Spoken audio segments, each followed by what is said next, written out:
So you're in the right room if you'd like to hear the rarely discussed side of benefits of charity of entrepreneurship with Katriel Friedman.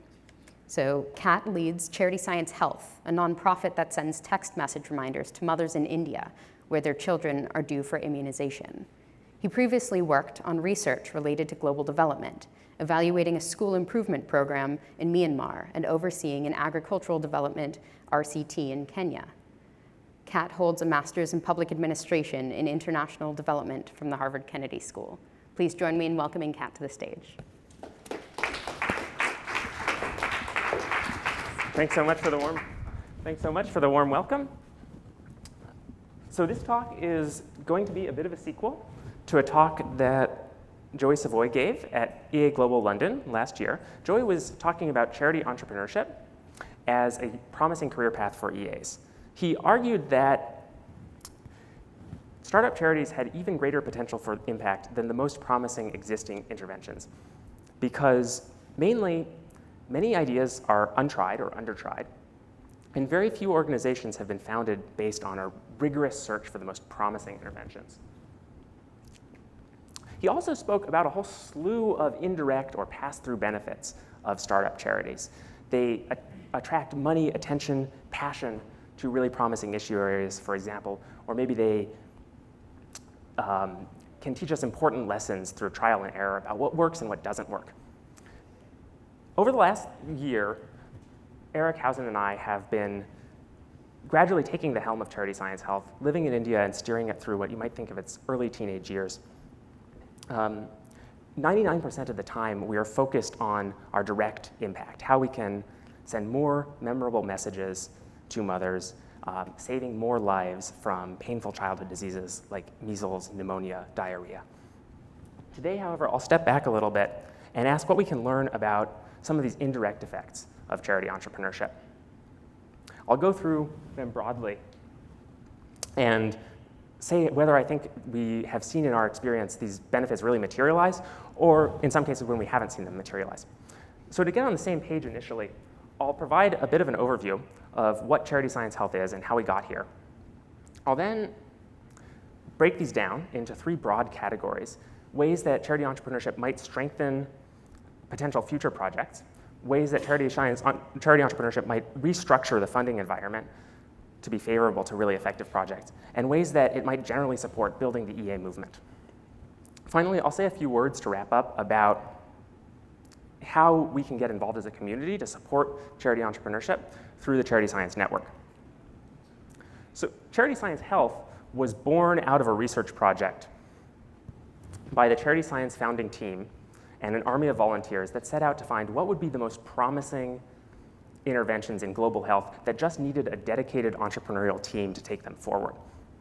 At the very top of the list was SMS reminders for immunization. And so the Charity Science team spun up CSH to go implement it in India. I think almost everyone in this room was here for Brendan's talk. And so you know Brendan Iappen, who with Fortify Health are the first charity entrepreneurship incubatees outside of the Charity Science team, taking forward iron fortification of flour.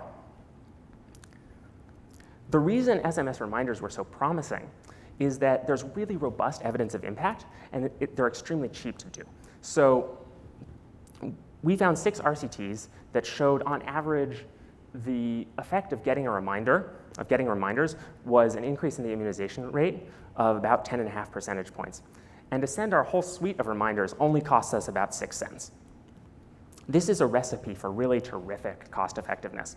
And indeed, GiveWell's preliminary CEA of the program found a cost per life saved of about $1,500. That's actually a bit conservative because it takes the very bottom of the range of the studies that we looked at, and it's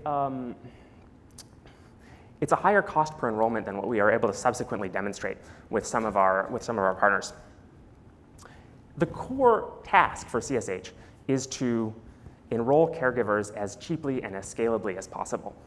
And so we started out by drawing up a list of enrollment strategies and trying them out quickly, piloting what would work, picking the things that seem to be most promising, and then we've been gradually refining those, finding ways to make them more reliable, cheaper, more scalable.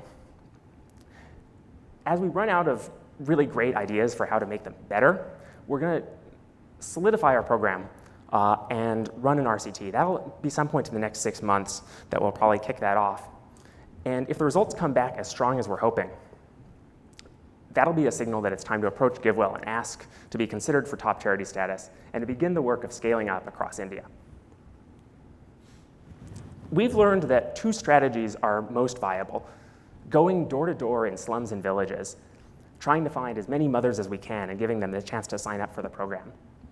And on the other hand, tapping into health records kept on paper registers in health facilities or kept in digital databases by the state governments, and using those to directly enroll caregivers in our program. At this point, we've reached 250,000 families across 6 states of India. And just in the last few weeks, we've had some really exciting breakthroughs with state governments. In India's federal system, it's the states that have primary responsibility for health. And so these governments are either sharing data with us already or allowing us to go to these health facilities, digitize records, and upload them into our system for sending messages. Hopefully that provides something of a grounding for what comes next. The benefit of charity, the category of benefits that I have the most to say about are how charity entrepreneurship strengthens other projects. So that's where I'll start. First, startup charities create networks that future projects in the same area can tap into, at least potentially. We've seen this go both ways at CSH. We have benefited a lot from networks set up by people like Fortify Health Team or by the Good Food Institute. And we're also quite confident that the government relationships that we have, these working relationships with state health officials who are the mid-level officials likely to stick around over the long term, would be accessible and relevant to other projects working with the same values and the same priorities. Another thing to say is that a lot of these really valuable connections are actually just business relationships. So we found really good contractors. We have a couple of teams that we work with that have either been instrumental in shepherding along the process of working with the Bihar health government. And this is the Bihar State Health Department. And this is a state with 3 million births per year, which is just sort of what the scale of India is like. And the other person just has deeply interconnected ties with everyone in the government and is able to tell us anything we want to know about what Indian government initiatives are going on. So to me, it seems really clear that these networks are a benefit of doing startup charities. Another benefit is that startup charities might be an uncommonly good training ground for EAs. This is a bit of a bold claim, but it just keeps smacking me across the face that there are skills that come with being an EA-aligned organization that would be hard to pick up in other NGOs. In particular, cost-effectiveness thinking is just not that common. I come across almost every conversation I have with another nonprofit consists in someone brainstorming ways we could make our program more expensive. And it might have a little bit more of an impact, but they want to add trainings, they want to add follow-ups, they want to add awareness raising. And I was really gratified recently just to be listening to a podcast with Chris Blattman, who is someone who has decades more experience dealing with this kind of thing than I do, where he found that this is really a universal among NGOs in the world. At CSH, we try to resist this temptation of favoring our current beneficiaries over our potential future beneficiaries and other kinds of motivated reasoning. So we have really structured processes for making decisions almost every time we make an important decision for the organization. We throw up a spreadsheet, we slap a scoring function on it, we figure out how to put weights on every important criteria, and we do our best to quantify the qualitative. I would hate to be one of the qualitative things I'd hate to quantify is how much faster Eric and I are growing as a result of working at this organization than we would have in our counterfactual positions. But it seems extremely plausible to me that because we're in an organization and our team members are in an organization without preset ways of working, with really strong ties to people writing and thinking a lot about rationality, it's a much more fertile learning environment than we might have otherwise. In addition to individuals learning skills, startup charities give future projects an opportunity to learn about what works and what doesn't operationally. We like to think that this is in our organizational DNA. We are called Charity Science because we like to run experiments. And we've been celebrated publicly for acknowledging mistakes really forwardly about what we've been doing wrong. I think this kind of learning, I guess the other thing to say about this is that I mentioned we've certainly learned from examples of organizations like Fortify Health. Fortify Health figured out a way to address some legal concerns about regulations of foreign contributions to NGOs in India. And I think we adopted it faster than they did. It just solved so many operational problems for us and really reduced our legal risk as an organization. And the lessons that we've learned in the experience of doing CSH have become the backbone of the Charity Entrepreneurship Incubation Program.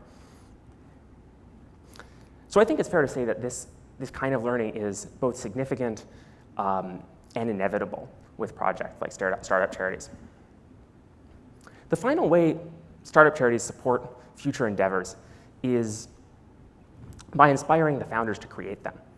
This is something that has definitely happened in the case of CSH. Brendan and Nikita have gone on the record acknowledging that the example of CSH played an important part in their decision to launch Fortify Health. So charities evidently beget other charities. Another thing about charities is they can't exist for long without starting to have an effect on the funding environment. Where an organization is taking its money from is going to be a really big part of determining its net impact. And so I think it's important to think about organizations that take their funding from sources with the same values and priorities as you have, other donors in the EA community or in the impact philanthropy space, and separately think about organizations or initiatives that are funded by donors with other values and other priorities and other reasons for supporting them. The core ambition of CSH and the other Charity Science Network charities when it comes to EA donors is to improve the donation opportunities that are available to us. I obviously can't say yet whether we will accomplish this. That's why we're going to do an RCT. But it's really important for us to be able to say with confidence whether we have or not.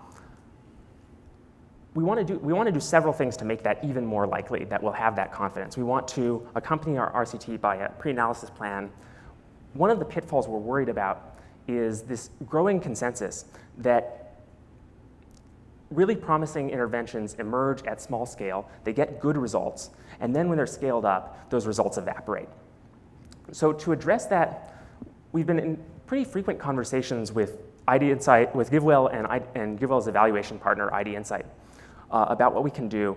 We've thought about setting a minimum size that we have to be before we evaluate. I think what we're leaning towards right now is setting up rules to firewall our operations in the study area from extra attention and extra support that's coming from the center, that's coming from leadership. We also imagine we could get deceptively positive results from a study by picking a geography that's really favorable for us. A geography with really low baseline immunization rates, or a geography with really high female literacy. So we're going to map out everywhere where we would want to reach at scale and pick something closer to the median as our target, as our study area.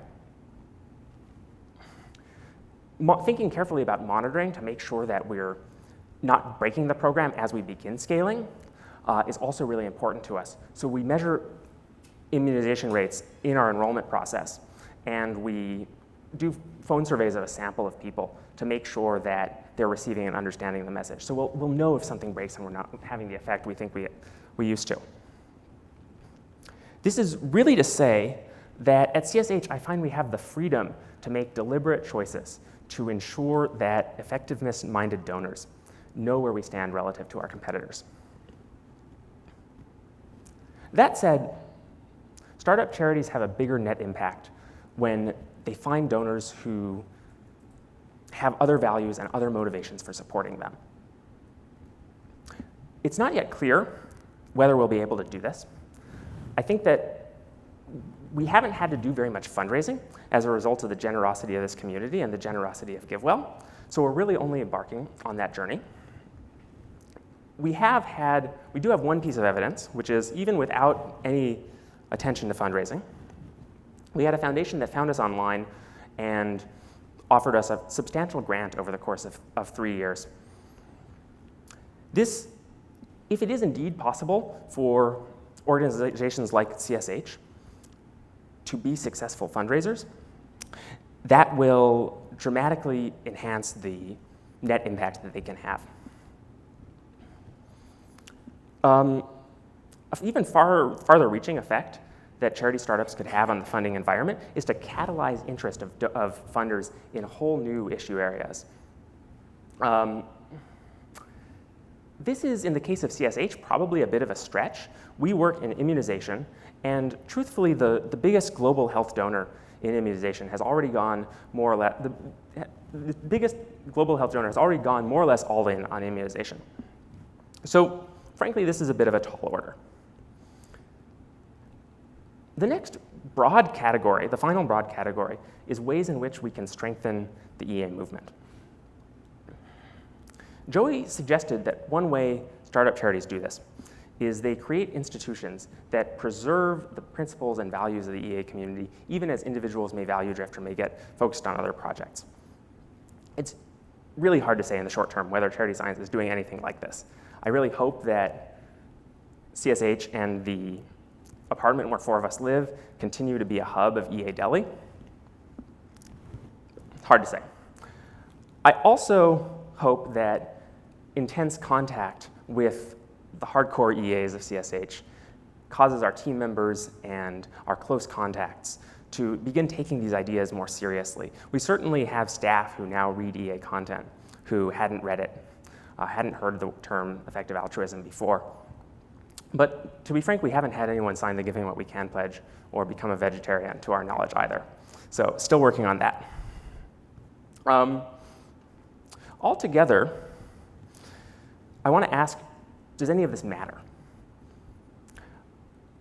I would like to say that attracting non-EA funding is going to justify the whole purpose of these startup charities. I think it's an open question whether the organizations that are really effective at impact will prove to be really effective at storytelling and fundraising outside of the EA community. We now have this growing crop of startup charities that are well on their way to having to deal with that. And so we'll be able to say much more about that in the future. What I can say is that we have seen really convincing evidence that building these networks is an important effect of startup charities. And we have seen that these networks grow reliably wherever charity entrepreneurs are at work. This is what emerges to me with confidence as the biggest key pass-through benefit from this review. So, if you want to promote charity entrepreneurship, what can we as a community do to do that? Well, CSH and charity entrepreneurship, with capital letters, each have opportunities to accomplish more with the support and involvement of the community. CSH, for the first time in a while, has room for more funding. So we will need over the course of the next 18 months to continue pressing forward with these evaluations, with this evaluation and with these initiatives with 3 state governments, about $460,000, beyond what we expect to have coming in from other sources, and beyond what we're expecting we can get with an academic partner to finance an RCT of our program. I should say that if you have any leads on people who can help me understand the nonprofit fundraising environment and people who might be interested in hearing more about this work, they would be enormously beneficial and will help save lives in India. If you yourself are interested in starting a nonprofit or learning more about what it's like to start a nonprofit, or have friends who would like to learn more about this, take a look at charityentrepreneurship.com, sign up on the mailing list. The incubation school is drawing a huge amount was really successful at drawing a strong pool of candidates for their current cohort. And so there's very likely to be another incubation program in the next year, maybe as soon as the winter. If you'd like to talk to me, my email address is katriel@charityscience.com. I have office hours after this at co-working. And there's the meetup on entrepreneurship with Brendan and Spencer Greenberg and I at Lark Creek at 3:30. So thanks very much, and I'm really excited to hear your questions. Thanks so much. Thanks for this talk. I think it's a really ambitious topic to try to take on, since I imagine even measuring the direct effects can be tricky enough. Absolutely.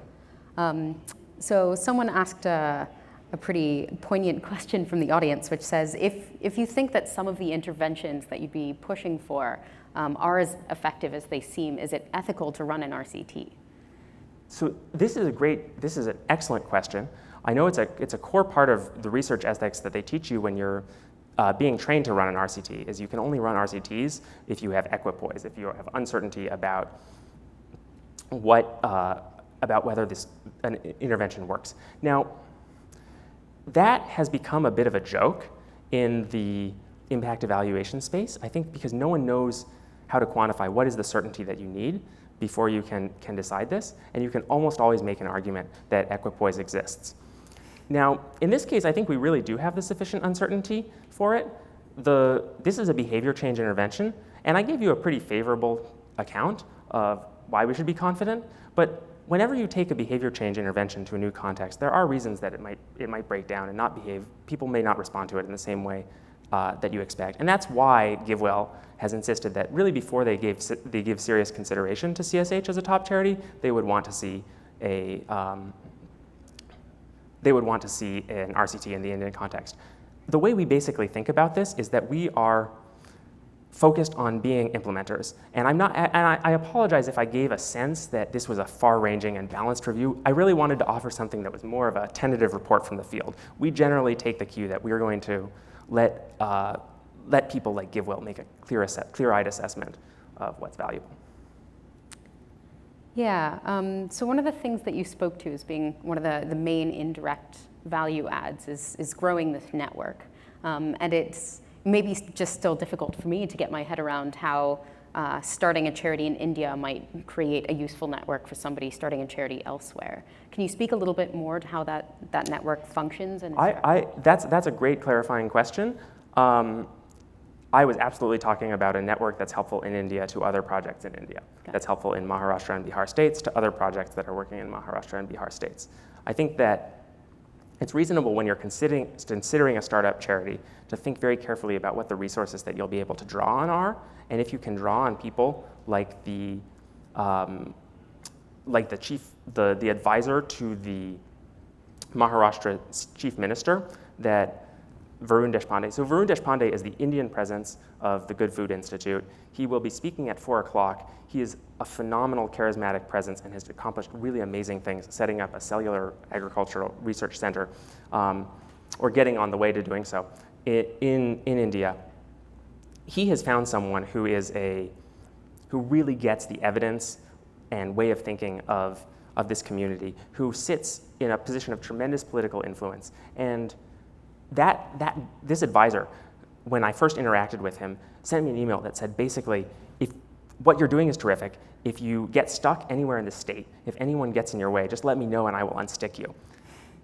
And the fact that Varun and I have this close tie and we have these shared values means that he's able to uncover people like that will be accessible and relevant to me. That's pretty amazing. So for somebody who is in the audience and interested in going through the Charity Entrepreneurship School, did you call it? If you're familiar with them, what are some of the things that are top of their list that they'd really like to see somebody start a charity on?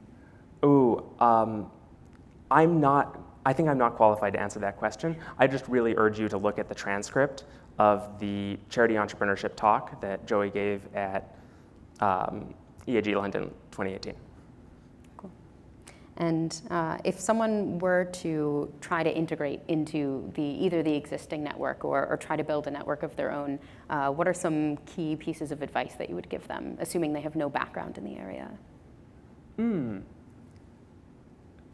If someone is trying to, this is a question about, I don't know if anyone can jump up and offer a clarification. This is a question of someone who's trying to develop a network that will make them effective as a charity entrepreneur. Is that right? Yeah. That's how I'll interpret it. So, This is a really excellent question. One of the things that I've heard people commenting on and noticed myself at EAG this time is that the community is becoming more and more effective in its thinking about policy and more tied to senior policymakers and tied to people. So coming to EAG is probably not a bad start for that. There are, for me, the most transformative thing, I'm looking at someone in the audience here, the most transformative thing in my career was coming into a public policy master's that had a lot of really incredibly effective and thoughtful people. To me, the key benefit of that master's program was that I got to see how people, like someone I'm looking at in the audience, organized their lives around the goal of having a bigger impact in the world. And I got to meet them, and those people have spread out into the world and are the seed of a really vital and far-reaching network. With that, we're going to have to let you take the rest of the questions during office hours. But Fantastic. Thank you so I really much. appreciate it. Yeah, This was a delight. Thank you.